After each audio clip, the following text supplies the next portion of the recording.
ہماری جو نشست ہے اس کے اندر ہم حدیث نمبر 116، حدیث نمبر 117 اور حدیث نمبر 118 اس کا مطالعہ کریں گے۔ سب سے پہلی جو روایت ہے اس کی جو راویہ ہیں وہ ام المؤمنین حضرت سیدتنا ام سلمہ رضی اللہ تعالی عنہ آپ کی ذات مقدس ہے۔ آپ فرماتی ہیں قالت یا رسول اللہ صلی اللہ تعالی علیہ وآلہ وسلم لا تزال یصیبک فی کل عام وجہ من الشأۃ المصومۃ۔ آپ فرماتی ہیں کہ میں نے حضور نبی پاک صلی اللہ تعالی علیہ وآلہ وسلم آپ کی ذات اقدس کو یہ کہا کہ آپ کی خدمت اقدس کے اندر میں نے یہ عرض کیا، اے اللہ تعالیٰ کے رسول، ہر سال آپ کو وہ تکلیف لاحق ہوتی ہے۔ کون سی تکلیف لاحق ہوتی ہے؟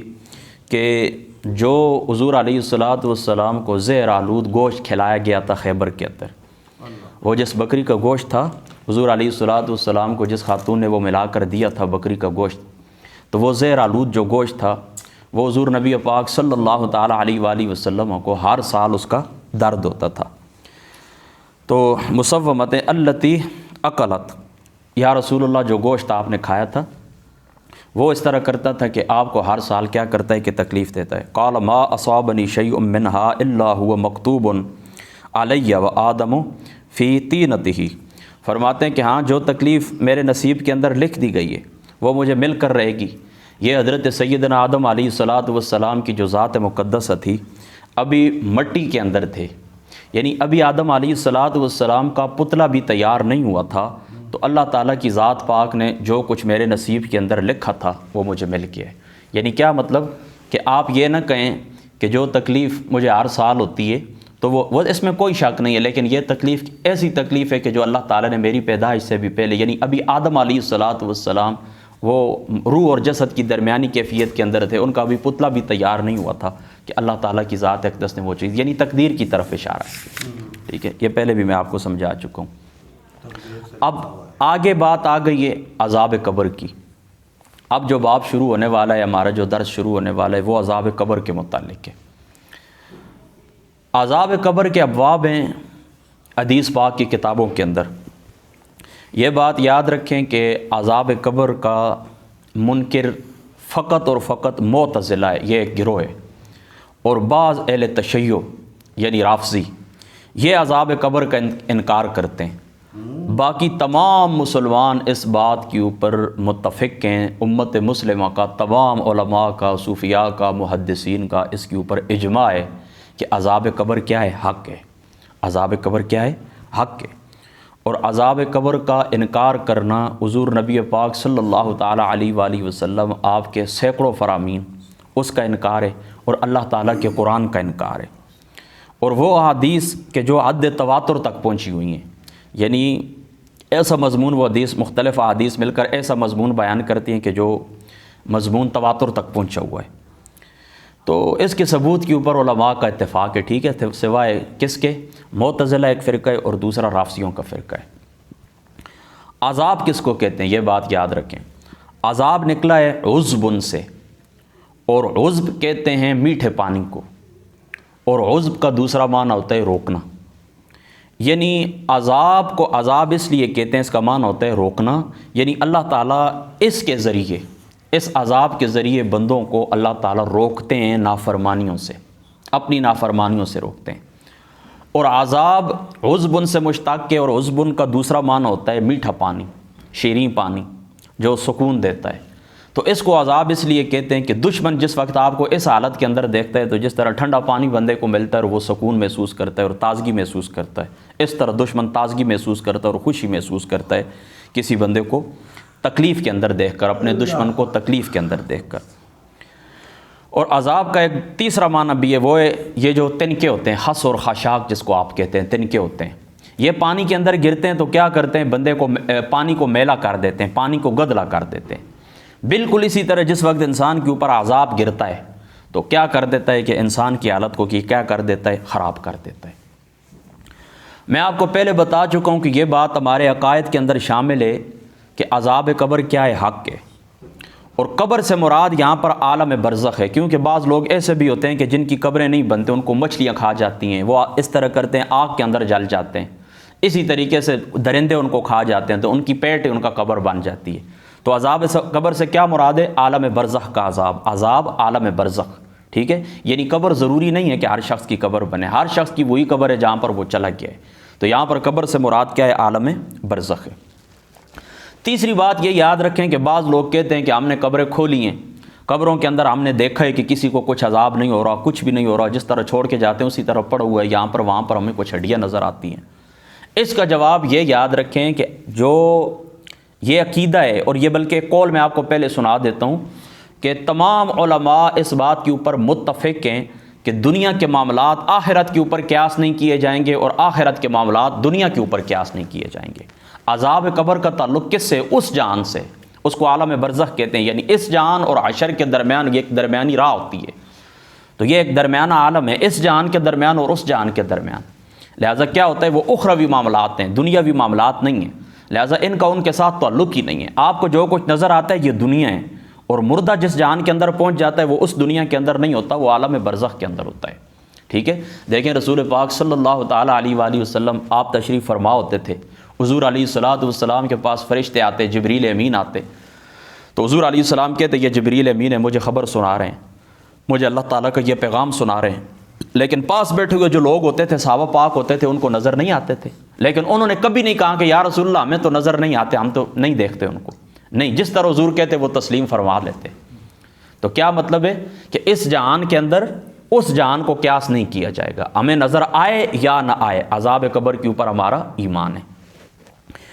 اس کی ایک مثال میں اور آپ اور بھی دے دیتا ہوں۔ دیکھیں یہاں پر مثال کے طور پر ایک شخص سویا ہوا ہے، وہ شخص سویا ہوا ہے، ہم ارد گرد، میں اور آپ سب اس کے ارد گرد بیٹھے ہوئے ہیں۔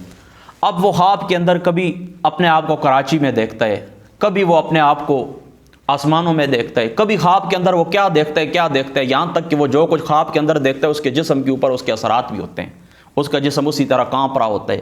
اگر خواب کے اندر وہ ٹھنڈک دیکھتا ہے اس کا جسم کانپ رہا ہوتا ہے، گرمی دیکھتا ہے تب اس کو تکلیف ہوتی ہے، وہ تکلیف کے اندر ہوتا ہے۔ اب ہم پاس بیٹھے ہوئے ہوتے ہیں لیکن ہم وہ کچھ نہیں دیکھ رہے ہوتے کہ جو کچھ وہ دیکھ رہا ہوتا ہے، لیکن ہم کبھی اس چیز کا انکار نہیں کرتے، ہم کبھی یہ نہیں کہیں گے تو نے کچھ نہیں دیکھا یا ہمیں نظر نہیں آیا، ہم تسلیم نہیں کرتے۔ اور اب دنیا کے اندر بھی بہت ساری ایسی اشیاء ہیں جو سائنسی طور کے اوپر ثابت ہو چکی ہیں، سائنسی طور کے اوپر سائنس ان کو ثابت کر چکی ہے، لیکن ہمیں وہ نظر نہیں آتی۔ مثال کے طور پر میں آپ کو دیکھتا ہوں کہ یہ دیکھیں، یہ جو گیسیں ہیں، یہ گیسیں کس کو نظر آتی ہیں؟ سلنڈر کے اندر آپ بھی بروا دیتے ہیں، اسی طریقے سے باقی پائپ لائنوں سے گزر کے آتے ہیں، ان کا وجود ہے، باقاعدہ ان کو ماپا جاتا ہے، لیکن اس کے اوپر ہے، ہم کہتے ہیں کہ یہ بات ہم بالکل تسلیم کرتے ہیں۔ تو لازمی نہیں ہے، میں آپ کو پہلے سمجھا چکا ہوں کہ اس طرح نہیں ہوتا۔ ایمان بالغیب اسی کو کہتے ہیں کہ جو چیز ہمیں نظر نہ آئے لیکن اللہ تعالیٰ کے رسول نے اس کی خبر دے دی، ہم اس کو تسلیم کرتے ہیں۔ ٹھیک ہے، چوتھی بات یہ یاد رکھیں، حدیث پاک کے اندر آگے انشاءاللہ تعالیٰ ذکر آئے گا سانپوں کا، بچھوؤں کا، کہ قبر کے اندر مردے کو لپٹ جاتے ہیں، سانپوں کا عذاب دیا جاتا ہے، بچھوؤں کا عذاب دیا جاتا ہے۔ یہ حقیقت کے اوپر مبنی ہے، یہ حدیث پاک اپنے ظاہر کے اوپر محمول ہے، یعنی اللہ تعالیٰ واقعی اسی طرح ہی ہوتا ہے کہ لوگوں کے اوپر عذاب ہوتا ہے، اللہ تعالیٰ ان کے اوپر سانپ مسلط کرتا ہے، اللہ تعالیٰ کی ذات اقدس ان کے اوپر بچھو وغیرہ مسلط کرتے ہیں، اور اس طریقے سے ہوتا ہے۔ پانچویں بات یہ یاد رکھیں، یہ اعتراض وہی لوگ کرتے ہیں کہ جن کے دل کے اندر ایمان نہیں ہوتا، جن کے دل کے اندر ایمان کا نور داخل ہو جاتا ہے ان کے لیے سب کچھ آسان ہوتا ہے، وہ کسی بات کے اوپر چوں چرا نہیں کرتے، وہ کسی بات کے اوپر اعتراض نہیں کرتے۔ یہ جن لوگوں کے اندر دلوں کے اندر ایمان راسخ نہیں ہوتا تو بالکل وہ اس قسم کے وہ اعتراض کرتے ہیں۔ ہمیں کیا ہے، ہم سائنٹیفک بنیادوں کے اوپر کوئی چیز سمجھا نہ بھی سکیں تو آقا علیہ الصلوۃ والسلام نے، اللہ تعالیٰ نے جب خبر دیے تو ہم بالکل اس کو تسلیم کریں گے۔ اور پانچویں بات یہ یاد رکھیں، میں آپ کو یہ بتاتا ہوں کہ حق یہ کہ مردے کو زندہ کیا جاتا ہے، مردے کو کیا کیا جاتا ہے؟ مردے کو زندہ کیا جاتا ہے، اور زندہ کر کے پھر اس کو عذاب دیا جاتا ہے، اس کے جسم کے اندر روح داخل ہوتی ہے۔ یہ بات یاد رکھیں کہ پورے کے پورے جسم کے اندر روح کا داخل ہونا ضروری نہیں ہے، اللہ تعالیٰ جسم کے کسی حصے کے اندر بھی روح کو داخل کر دے، صرف سر تک آ جائے، صرف پاؤں کے اندر آ جائے، جسم کے کسی حصے میں بھی اللہ تعالیٰ کی ذات اقدس روح داخل کر دے تو پھر یہ بات ممکن ہے، سارے مکمل اس کے جسم کے اندر، نہ اس کا جسم کا سلامت ہونا شرط ہے، جسم کا سلامت ہونا بھی شرط نہیں، محض ہے کہ سو وہ حدیث پاک کے اندر عجب الزم کے جو الفاظ آتے ہیں کہ اللہ تعالیٰ کی ذات اقدس وہ سارا مردہ گل سڑ جاتا ہے، لیکن عجب الزم یہ جو ریڑھ کی ہڈی ہوتی ہے اس کا ایک وہ ایسا ہوتا ہے وہ باقی رہ جاتا ہے، پھر اللہ تعالیٰ کی ذات اقدس اسی کے ساتھ روح کا تعلق قائم کرتے ہیں، اور پھر عذاب ہوتا ہے اور اسی طریقے سے ثواب بھی ہوتا ہے، یعنی جنت کی کھڑکیاں بھی کھولی جاتی ہیں، تو مردہ اسی وجہ سے یعنی اس روح اور جسم کے اس تعلق کی وجہ سے مردہ عذاب بھی محسوس کرتا ہے اور راحت بھی محسوس کرتا ہے، آسانی بھی محسوس کرتا ہے۔ تو یہ ابتدائی باتیں تھیں جو عذاب قبر کی جو حدیث مبارک ہیں، اس سے پہلے آپ نے سمجھنا ہے۔ اب صرف 2 حدیث پاک کا میں ترجمہ کرتا ہوں، اور انشاءاللہ تعالی جو ہماری اگلی نشست ہوگی تو اس نشست کے اندر انشاءاللہ تعالی ہم اس کی تفصیل بیان کریں گے۔ عن البراء بن عازب عن النبی صلی اللہ تعالی علیہ وآلہ وسلم المسلم اذا سئل فی القبر، جب مومن مسلمان سے قبر کے اندر سوال کیا جاتا ہے تو یشہد ان لا الہ الا اللہ وان محمد الرسول اللہ، تو وہ کیا کہتا ہے؟ وہ کہتا ہے کہ میں گواہی دیتا ہوں کہ اللہ تعالیٰ کے سوا کوئی معبود نہیں ہے اور محمد مصطفیٰ صلی اللہ تعالی علیہ وآلہ وسلم اللہ تعالیٰ کے رسول ہیں۔ فذلک قول یثبت اللہ الذین آمنوا بالقول الثابت فی الحیات الدنیا، تو اللہ تعالیٰ کا یہ جو قول ہے قرآن پاک کے اندر، یعنی اللہ تعالیٰ ثابت اور قائم رکھتا ہے اہل ایمان کو قول ثابت کے ساتھ دنیا کی زندگی میں اور آخرت کی زندگی کے اندر۔ تو یہ آیت کس کے اندر نازل ہوئی؟ عذاب قبر کے متعلق نازل ہوئی کہ اللہ تعالیٰ کی ذات اقدس مومن مسلمان کو کیا کرتے ہیں؟ قول ثابت کے اوپر قائم رکھتے ہیں، دنیا کے اندر بھی یعنی کلمہ طیبہ کے اوپر بھی، اور آخرت کے اندر بھی یعنی قبر کے اندر بھی۔ اور ایک دوسری روایت کے اندر آتا ہے کہ قال یثبت اللہ الذین آمنوا بالقول الثابت نزلت فی عذاب القبر، یہ جو آیت ہے یہ عذاب قبر کے متعلق نازل ہوئی۔ یقال له من ربک، اس سے پوچھا جاتا ہے تیرا رب کون ہے؟ فیقول ربی اللہ و نبی محمد صلی اللہ تعالی علیہ وآلہ وسلم، وہ کیا کہتے ہیں کہ میرا رب اللہ تعالیٰ ہے اور محمد مصطفیٰ صلی اللہ تعالی علیہ وآلہ وسلم کون ہے؟ میرے نبی ہیں۔ تو دیکھیں نا، جب اس نے گواہی دے دی کہ میں گواہی دیتا ہوں اللہ کے سوا کوئی معبود نہیں ہے، محمد مصطفیٰ اللہ تعالیٰ کے رسول ہیں، تو یہ ایک جامع بات ہے، بہت زیادہ جامع بات ہے۔ تو یہ تینوں سوالات کا مکمل جواب اس کے اندر آ جاتا ہے جو قبر کے اندر 3 سوال ہوتے ہیں۔ حضرت حدیث نمبر 118 حضرت انس بن مالک رضی اللہ تعالیٰ عنہ آپ فرماتے ہیں قال قال رسول اللہ صلی اللہ تعالیٰ علیہ وآلہ وسلم ان العبد اذا وضع فی القبر، جب بندے کو قبر کے اندر رکھا جاتا ہے وتولی اصحابہ عنہ انہ یسمع قرع نعالہم، پھر اس طرح ہوتا ہے کہ جس وقت اس کے ساتھ ہی واپس پلٹتے ہیں تو وہ کیا کرتا ہے؟ ان کے جوتوں کی آواز بھی سنتا ہے، یعنی میت کو آپ قبر کے اندر دفن کرتے ہیں نا، تو پھر آپ واپس ہوتے ہیں تو آپ جب گھر کی طرف چل کے جا رہے ہوتے ہیں نا تو وہ آپ کے قدموں کی آواز کو بھی سنتا ہے۔ ٹھیک ہے، یہ کتنی بڑی دلیل ہے قبر کی زندگی کی۔ یہ مماتیوں کا سخت رد ہے، جو مماتی گروپ پہ جو کہتا ہے بندہ مار کے مٹی میں مر جاتا ہے اور گل جاتا ہے اور کچھ اس کو پتہ نہیں ہوتا اور یہ نہیں ہوتا اور وہ نہیں ہوتا۔ دیکھیں حدیث پاک کے اندر کتنی واضح بات ہے کہ آپ جب گھر کی طرف واپس جا رہے ہوتے ہیں تو وہ آپ کے قدموں کی آہٹ کو بھی سنتا ہے۔ آتاہ ملکان، پھر اس کے پاس 2 فرشتے آتے ہیں فیقعدانہ فیقولان ما کنت تقول فی ھذا الرجل محمد صلی اللہ تعالی علیہ وآلہ وسلم، پھر اس کے پاس 2 فرشتے آتے ہیں اور اسے بٹھاتے ہیں۔ ٹھیک ہے، اس کو کیا کرتے ہیں؟ بٹھاتے ہیں۔ فاما المؤمن، پھر اسے سوال کرتے ہیں کہ اس ذات مصطفیٰ محمد مصطفیٰ صلی اللہ تعالی علیہ وآلہ وسلم کے بارے میں تو کیا کہتا ہے؟ فاما المؤمن، یہاں پر محدث دہلوی صاحب رحمۃ اللہ تعالی علیہ آپ فرماتے ہیں کہ حضور علیہ الصلوۃ والسلام کی جو ذات مقدسہ ہے ان کو مثالی جسم کے ساتھ قبر کے اندر لایا جاتا ہے۔ حضور علیہ الصلوۃ والسلام قبر کے اندر تشریف لاتے ہیں، اور پھر اس کی وجہ کیا ہوتی ہے؟ اس کی وجہ یہ ہوتی ہے کہ یہ جو قبر کی مشکلیں ہوتی ہیں نا، تو چہرہ مصطفیٰ کے صدقے اللہ تعالیٰ ان مشکلوں کو آسان کر دیتا ہے۔ یعنی حضور علیہ السلام کی تشریف آوری ہوتی ہے، حضور کو وہ مومن دیکھتا ہے تو قبر کی جو مشکلات ہوتی ہیں، سوالات کے اندر جو مشکلات پیش آتی ہیں، تو محدث دہلوی صاحب رحمۃ اللہ تعالی علیہ آپ فرماتے ہیں پھر کیا ہوتا ہے؟ وہ بندہ آسانی کے ساتھ ان مشکل سوالوں کے جواب دے دیتا ہے۔ حضور علیہ الصلوۃ والسلام کے چہرہ مبارک کو دیکھ کر، آپ کے چہرہ مبارک کی نورانیت کی برکت سے میت کے اوپر آسانی ہی آسانی ہو جاتی ہے۔ فاما المؤمن، پھر مومن اس سوال کا کیا جواب دیتا ہے؟ فیقول اشہد ان عبد اللہ ورسولہ، میں گواہی دیتا ہوں کہ یہ جو ذات اقدس میرے سامنے کھڑی ہے یہ تو اللہ تعالیٰ کے رسول ہیں، اور حضرت عبداللہ یعنی حضور علیہ الصلوۃ والسلام ان کے بیٹے ہیں اور اللہ تعالیٰ کے رسول ہیں۔ جب یہ سوال کا جواب دے لیتے ہیں نا تو فیقال له انظر الی مقعدک من النار، پھر اس کو کہا جاتا ہے یہ سامنے دیکھ۔ اس کو کیا کہا جاتا ہے؟ یہ سامنے دیکھ، یہ تیرا ٹھکانہ تھا۔ تیرا ٹھکانہ کیا تھا؟ یہ تیرا ٹھکانہ تھا، یہ دیکھ کتنی بڑی یہ عذاب ہے، یہ دیکھ یہ جہنم کی کھڑکی ہے۔ قد ابدلک اللہ بہ مقعدا من الجنہ، لیکن اللہ تعالیٰ کی ذات اقدس نے اس کے بدلے تجھے جنت عطا فرما دی ہے۔ ٹھیک ہے، پھر جنت کی کھڑکی کھولی جاتی ہے۔ اگر تو سوال کا جواب نہ دیتا تو تیرا یہ ٹھکانہ ہوتا، لیکن اب تو نے سوال کا جواب دے دیا ہے، تو ایمان سلامت ہے تیرا، لہذا اب تیرا یہ ٹھکانہ ہے، اس کو دیکھ۔ فیراہما جمیعا، تو وہ دونوں کو دیکھتا ہے۔ یہاں پر حکمت کیا ہے؟ یعنی وہ جو میت ہوتی ہے نا تو اس کو خوشی دینا مقصد ہوتا ہے. یعنی دیکھیں نا وہ برا ٹھکانہ دیکھتا ہے نا, ایک تو اس کو جنت کی خوشی ہوتی ہے, دوسرا وہ برا ٹھکانہ دیکھتا ہے اس کا عذاب دیکھتا ہے نا, تو وہ اللہ تعالیٰ کا شکر ادا کرتا ہے کہ شکر ہے اللہ تعالیٰ کی ذات ہے کہ اس نے اس مصیبت سے مجھے بچا لیا. تو اس کی خوشی کیا ہو جاتی ہے؟ دوہری خوشی ہو جاتی ہے. اس لیے پہلے جہنم کی کھڑکی کھولی جاتی ہے کہ اگر تیرے ایمان نہ ہوتا, تو سوال کے جواب نہ دیتا تو تیرے تو یہ ٹھکانہ تھا, لیکن اب تو نے جواب دے دیا, لہذا اللہ تعالیٰ نے اس ٹھکانوں کے بدل کر یہ تجھے عطا کر دیے. تو جہنم سے بچ جانے کی خوشی بھی اس کو نصیب ہو جاتی ہے اور جنت ملنے کی خوشی بھی اس کو نصیب ہو جاتی ہے. فَيُرَاهُمَا جَمِيعًا, وہ دونوں کو دیکھتا ہے. وَأَمَّا الْمُنَافِقُ, لیکن منافق قسم کے جو لوگ ہوتے ہیں نا, ادھر کے ہوتے ہیں مذبذبین بین ذالک لا الہ ہؤلاء ولا الہ ہؤلاء, نہ ادھر کے نہ ادھر کے, وہ پوری زندگی منافقت کے اندر سارے کفاروں کو مرتدوں کو راضی کرنے کے لیے رافضیوں کے پاس بیٹھتے ہیں تو کہتے ہیں میں تیرا ہوں, شیعوں کے پاس بیٹھتے ہیں کہتے ہیں میں تیرا ہوں, خارجیوں کے پاس بیٹھتے ہیں کہتے ہیں میں تیرا ہوں, دہشت گردوں کے پاس بیٹھتے ہیں تو وہ کہتے ہیں میں تیرا ہوں. اللہ تعالیٰ قرآن کے اندر واضح طور کے اوپر کہتا ہے نا کہ جس وقت وہ کیا کرتے ہیں کہ ان کے ساتھ ملتے ہیں دوسرے لوگوں کے ساتھ, وقالوا انما اذا خلوا الى شیاطینہم قالوا انا معکم, جس وقت شیطان سے اپنے شیطان دوستوں سے ملتے ہیں تو ان کو کہتے ہیں ہم تو تمہارے ساتھ ہیں. وَإِذَا خَلَوْا إِلَىٰ شَيَاطِينِهِمْ قَالُوا إِنَّا مَعَكُمْ إِنَّمَا نَحْنُ مُسْتَهْزِئُونَ, ان کے ساتھ تو ہم مذاق کر رہے تھے, اصل تو ہم تمہارے دوست ہیں. یعنی مسلمانوں کے پاس جاتے ہیں کہتے ہیں تمہارے ہیں, ان کے پاس آتے ہیں کہتے ہیں ہم تمہارے. یہ منافق لوگ ہوتے ہیں. تو اس قسم کے جو منافق لوگ ہوتے ہیں نا, جو دنیا کو راضی کرنے کے لیے اللہ کو ناراض کر دیتے ہیں, منافقت کرتے ہیں, جس کے پاس بیٹھتے ہیں کہتے ہیں میں تیرا ہوں, دوسرے کے پاس جاتے ہیں کہتے ہیں وہ کیا بے ایمان آدمی, میں اصل تو تیرا ساتھی ہوں. تو ایسے لوگوں کے متعلق کیا ہوگا؟ اللہ اکبر, آپ سنیں غور سے سنیں. اما المنافق والکافر فیقال له ما كنت تقول في هذا الرجل, اس شخصیت کے بارے میں تو کیا کہتا؟ فیقول لا ادری كنت اقول ما يقول الناس, کہتے میں تو کچھ بھی نہیں جانتا, میں تو وہی کہتا ہوں جو کچھ لوگ کہتے تھے. کیا مطلب؟ یعنی لوگ کہتے تھے یہ اللہ کے رسول ہے, میں نہیں جانتا ان کو کہ یہ اللہ تعالیٰ کے رسول ہے, بس لوگ جس طرح کہتے تھے میں اس طرح کہتا ہوں.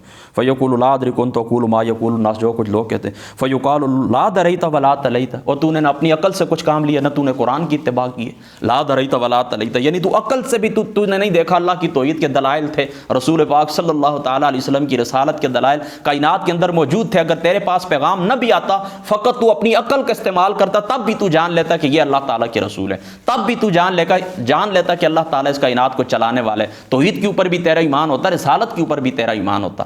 تو اے بے ایمان آدمی, تو نے اپنی عقل بھی نہیں لڑائی, منافق انسان. ولا تلیت, اور قرآن کو بھی تو نے نہیں پڑھا, یعنی قرآن کے اوپر ایمان رکھتا پھر مان لیتا. چلو عقل تو نے استعمال نہیں کی, لیکن تو اتباع کر لیتا, قرآن کی اتباع کر لیتا, سنت کی اتباع کر لیتا, تو بچ جاتا. لیکن تو نے کیا کیا؟ نہ اپنی عقل لڑائی اور نہیں تو نے قرآن کی تلاوت کی, قرآن کے پیچھے چلا, قرآن کو فالو کیا. دونوں کام تو نے نہیں کیے. اللہ اکبر. ویضربو, پھر اس کو کیا کرتے ہیں؟ فرشتے مارتے ہیں. کیسے مارتے ہیں؟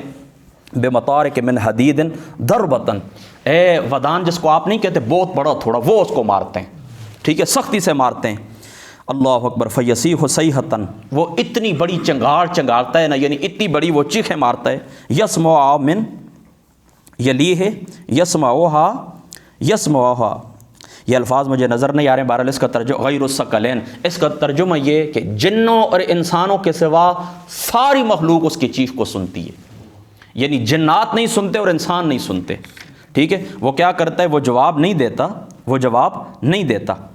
تو پھر کیا ہوتا ہے؟ جنوں اور انسانوں کے سوا کیا ہوتا ہے؟ اس کی آواز سارے سنتے ہیں. یہاں تک کہ یہ جو چرند آپ کو نظر آتے ہیں, پرندے نظر آتے ہیں, کبھی کبھی آپ دیکھتے ہیں نا کہ قبرستان کے پاس جو بندھے ہوئے جانور ہوتے ہیں کہ بالکل خاموش ہو جاتے ہیں اور بالکل ان کے اوپر خوف کی طاری ہوتا ہے, ڈرے ہوئے ہوتے ہیں. تو یہ اس قسم کی کچھ آواز ہی سنتے ہیں, مردے کی کوئی چیخ وغیرہ سنتے ہیں, اس کی وجہ سے ان کے اوپر خوف طاری ہو جاتا ہے. لہذا جن نہیں سنتے اور انسان نہیں سنتے, باقی ساری مخلوق سنتی. آگے انشاءاللہ تعالیٰ وہ حدیث پاک آئے گی جس وقت حضور علیہ الصلوۃ والسلام حضرت عبداللہ ابن مسعود کے ساتھ وہ جو سفر کر رہے تھے, ٹھیک ہے, تو آپ نے پھر حضرت عبداللہ ابن مسعود کو پھر وہ حدیث پاک سنائی تھی, آگے آ جائے گی, ٹھیک ہے. تو کیا ہوتا ہے؟ جن اور انسان کے علاوہ ہر چیز اس آواز کو سنتی ہے. اچھا, اب آپ کے ذہن کے اندر سوال ہوگا جنوں اور انسانوں کو اللہ تعالیٰ کیوں نہیں سناتا؟ اس کی وجہ یہ, جنوں اور انسانوں کو اللہ تعالیٰ اس لیے نہیں سناتا تاکہ تمہارا غیب کے اوپر ایمان باقی رہے. یعنی کسی چیز کو آپ نے دیکھ لیا نا, پھر تو بات ہی ختم ہو گئی, پھر تو آپ مانیں گے ہر صورت کے اندر. لیکن جس طرح باقی چیز غیب آپ ایمان رکھتے ہیں, اللہ تعالیٰ کو آپ نے نہیں دیکھا, ایمان رکھتے ہیں. حضور نبی پاک صلی اللہ تعالیٰ علیہ وسلم آپ نے ان کو نہیں دیکھا, ایمان رکھتے ہیں. فرشتوں کو آپ نے نہیں دیکھا, ایمان رکھتے ہیں. قرآن اترتا ہوا آپ نے دیکھا نہیں ہے, ایمان آپ رکھتے ہیں. اسی طریقے سے آسمان, 7 آسمان آپ نے نہیں دیکھے, ایمان رکھتے ہیں. زمین کے نیچے جو کچھ ہے اس کے اوپر آپ ایمان رکھتے ہیں, دیکھا نہیں ہے, تو یہ غیب کے اوپر ایمان ہے. تو بالکل اسی طرح یہ جو عذاب قبر ہے یہ بھی آپ نے دیکھا نہیں ہے، سنا نہیں ہے، لیکن اس کے اوپر آپ ایمان رکھتے ہیں۔ تو ایمان بالغیب قائم رہے، اس لیے اللہ تعالیٰ کی ذات اقدس نے آپ کو نہیں سنایا۔ اور دوسری بات یہ بھی یاد رکھیں، اس لیے اللہ تعالیٰ کی ذات اقدس نے آپ کو نہیں سنایا تاکہ دنیا کی معیشت قائم رہے، دنیا کا نظام چلتا رہے، ورنہ آپ عذاب قبر سن لیں تو پھر آپ کی زندگی تو ادھر ہی ختم ہو جائے گی۔ وہ چنگاڑ آپ سنیں گے آپ کا دل کام کرنا چھوڑ دے گا۔ لیکن اگر مثال کے طور پر آپ زندہ رہیں گے بھی تو پھر جس طرح بالکل وہ بیمار ایک مرغہ ہوتے ہے ڈرا ڈرا، اس طرح آپ زندگی گزاریں گے۔ تو آپ معیشت کس طرح کمائیں گے، یعنی اپنے بچوں کی روزی رزق کس طرح کمائیں گے۔ تو یہ اللہ تعالیٰ کی حکمتیں ہیں، اللہ تعالیٰ بہتر جانتے ہیں حکمتوں کو۔ اللہ تعالیٰ اگر آپ یہ اللہ تعالیٰ نے دیکھیں نا، اس کائنات کا نظام اللہ تعالیٰ نے چلانا ہے تاکہ جس کی جو زندگی ہے وہ پوری کر لے، جس نے جو کچھ کمانا ہے وہ کما لے، جس نے عمل کرنا ہے وہ عمل کر لے۔ لیکن پہلے یہ آپ اس طرح قسم کی آواز سن کے ڈر جائیں، آپ عبادت کو ہی نہیں آ سکیں گے، ڈر کے مارے آپ دبک جائیں گے، گھروں کے اندر بند ہو جائیں گے، رونا چیخنا چنگاڑنا شروع کر دیں گے، کمزور ہوتے جائیں گے دن بدن۔ تو عمل کی باری کب آئے گی، عمل پھر کس طرح کر سکیں گے، دنیا کا نظام کس طرح چلا سکیں گے۔ لہٰذا اللہ تعالیٰ کی ذات اقدس نے یہ دو چیزیں غیب رکھی ہیں، دو وجوہات کی بنا پر، ایک تو دنیا کا نظام چلے اور دوسرا غیب کے اوپر ایمان باقی رہے۔ ٹھیک ہے، اچھا یہی جو حدیث پاک ہے، اس حدیث پاک کے ضمن کے اندر کچھ باتیں اور بھی رہتی ہیں، بہرحال چونکہ ابھی وقت دیر ہو گئی ہے تو اللہ تعالیٰ کی ذات اقدس عمل کی توفیق عطا فرمائے۔ وآخر دعوانا ان الحمد للہ رب العالمین۔